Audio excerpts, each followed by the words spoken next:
36 जिल्हे, 36 बातम्या. News G9 Maharashtra. उत्तर तुमच्या प्रश्नांची.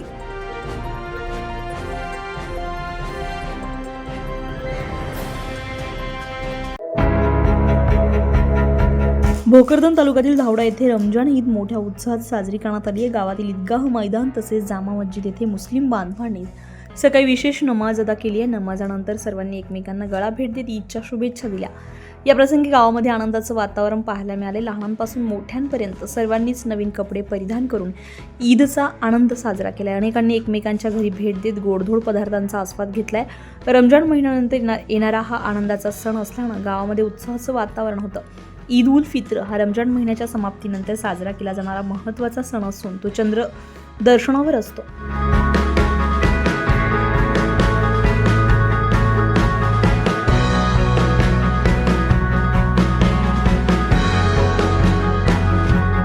न्यूज G9 महाराष्ट्रासाठी अजहर तडवी, धावडा, भोकरदन.